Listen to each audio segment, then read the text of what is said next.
မိတ္တရာသီကာလမတ်လ22ရက်နေ့ကနေဧပြီလ21ရက်တွင်မှာကြာသာပရိသားသမီးလေးတွေဆောင်ရရှောင်ရမယ်အဲဒီကိုတော့ဖတ်ပြီးသွားဖြစ်ပါတယ်ကြာသာပရိသားသမီးလေးတွေကံကောင်းကြပါစေကြာသာပရိသားသမီးတွေဒီကာလမှာတကယ်ကိုမိမိအားစိုက်ထုတ်ထားတဲ့အလုပ်ကနေအကျိုးအမြတ်တွေအသီးပွင့်တွေခံစားရလိမ့်မယ်ပျော်ရွှင်စရာကောင်းတဲ့ခရီးတစ်ခုကိုထွက်ရလိမ့်မယ်ဘာသာရေးပွဲတော်၎င်းမင်္ဂလာပွဲတော်၎င်းနော်ဒီလိုမျိုးပွဲမျိုးတွေဒီလိုအခမ်းအနားမျိုးတွေကိုတွားရောက်ရပြီးလို့ပြန်လာတဲ့အခါမှာတင်အကံကောင်းခြင်းတွေကိုရရှိပိုင်ဆိုင်လာလိမ့်မယ်နော်နေရာအပြောင်းအရွှေ့တွေရှိတယ်အလုပ်အပြောင်းအရွှေ့တွေရှိတယ်ဒါပေမဲ့အဲ့ဒါဒီကောင်းသောပြောင်းရွှေ့ခြင်းတွေဖြစ်တယ်ယာရုတိတ်ပြီးတော့၎င်းလာသာတိုးပြီးတော့၎င်းနေရာပြောင်းရွှေ့တွေလာသာအပြောင်းရွှေ့တွေရှိပါတယ်နော်ဒီကာလအတွင်းမှာကြာသာပရိသားသမီးလေးတွေကလေးကနန်းပိုင်ရှင်ပေါ့နော်လေးကနန်းပိုင်ရှင်တွေဆိုရင်ပို့ပြီးတော့ကံကောင်းတတ်ပါတယ်ကြာသာပရိသားသမီးလေးကနန်းပိုင်ရှင်တွေဆိုရင်ထူးထူးခြားခြားကံကောင်းမဲ့ကာလဖြစ်တယ်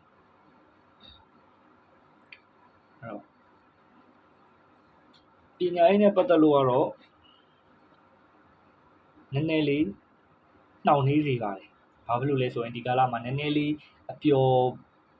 အပါးပေါ့နော်အပျော်ပါးကိစ္စတွေပျော်ရွှင်မဲ့ကောင်းတဲ့ကိစ္စတွေကိုအာယုံရောက်နေတာမို့လို့ပညာရေးပိုင်းဆိုလို့ရှိရင်နှောင့်နှေးတတ်ပါတယ်နည်းနည်းလေးသူများထက်နောက်ကျတတ်ပါတယ်အခြေရေးကိစ္စတွေဆိုလို့ရှိရင်စမ်းပွင့်တဲ့ကာလဖြစ်တဲ့အတွက်ဒီကာလမှာကြာသာပရိသားသမီးတွေဟာရုပ်တရက်အိမ်အောင်ကြတာမျိုးတွေ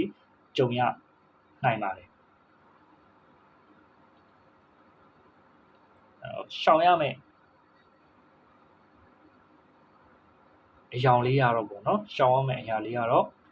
အဖြူရောင်ရှောင်ရပါမယ်အဖြူရောင်လေးကိုရှောင်ပေးပါနော်ဆောင်ရမယ်အယောင်ကတော့အနီရောင်ရဲ့မီးခိုးရောင်ကိုဆောင်ပေးပါနော်ကံကောင်းနေမဲ့ကဏ္ဍကတော့ဒီကာလမှာ၄ကဏ္ဍဖြစ်ပါတယ်၄ကဏ္ဍနဲ့၁ကဏ္ဍသမားတွေဟာဒီကာလမှာကံကောင်းနေမဲ့ကဏ္ဍတွေဖြစ်ပါတယ်ဒါကြောင့်မိတ္တရာသီဖြစ်တဲ့မတ်လ21ရက်နေ့မတ်လ22ရက်နေ့ကနေပြီးတော့ဧပြီလ21ရက်နေ့တွင်မှာကြာသာပရိသားသမီးတွေအတွက်အထူးကံကောင်းစေတဲ့ကာလဖြစ်ပါတယ်စီးပွားရေးအသစ်တွေစတင်နိုင်တယ်စီးပွားရေးလုပ်ငန်းတွေတိုးချဲ့နိုင်တယ်မိဟောင်းဆွေဟောင်းတွေနဲ့လည်းပြန်လည်ဆုံတွေ့နိုင်ပါတယ်နော်ဒါကြောင့်ဒီကာလအတွင်းမှာကြာသာပရိသားသမီးတွေအတွက်အထူးကံကောင်းပါတယ်လို့ကျွန်တော်ပြောပြရစေ